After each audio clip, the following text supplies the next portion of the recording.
In earlier videos, we called out that text written between quotes in Python is called a string. In programming terminology, a string is known as a data type. Whether it's a mobile game or a script used to automatically create user accounts, most programs need to manipulate some kind of data. And that data can come in a lot of different forms, or, like we call them, data types.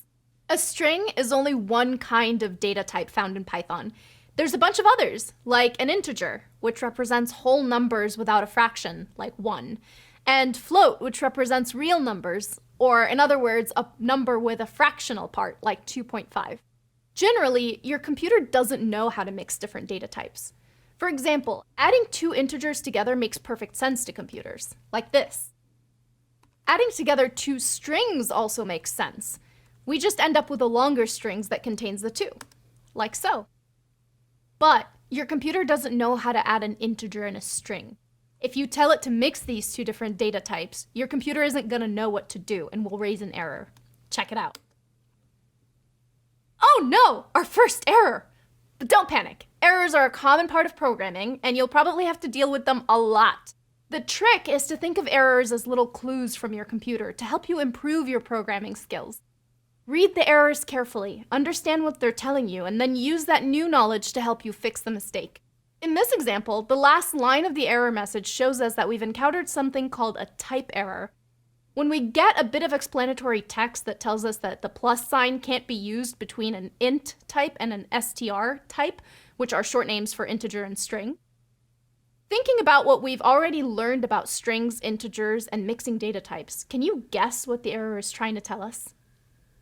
The message unsupported operand type tells us that we can't add the integer 7 and the string 8 because they're different data types.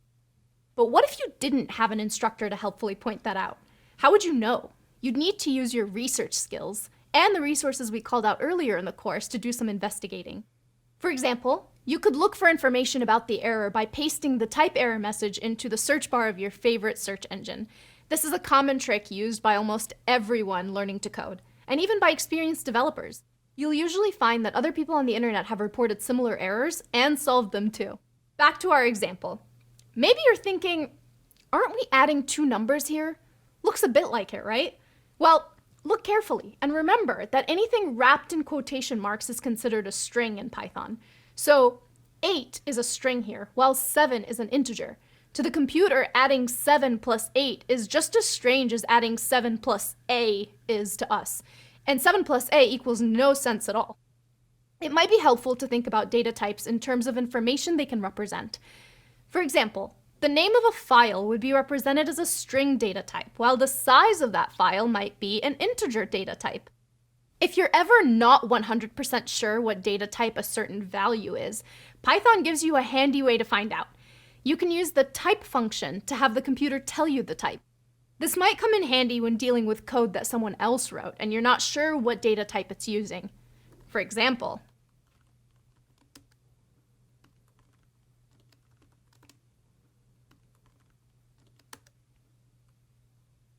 pretty neat, right? This tells us that A belongs to str class, which, like we said earlier, is short for string. The number 2 belongs to the int class, which is short for integer, and 2.5 belongs to the float class. We'll talk more about what we mean by class later in the course. For now, you can just use it as a synonym for data type. So now you know 3 very common data types in Python. There are plenty of others you'll be using soon, but don't worry about them at the moment. As we continue through the course, we'll come across more data types and learn how to interact with each of them. For now, just remember, mixing your data types will get your computer, well, all mixed up. So keep your strings with your strings, your integers with your integers, and your floats with your floats, and you shouldn't get in too much of a tangle.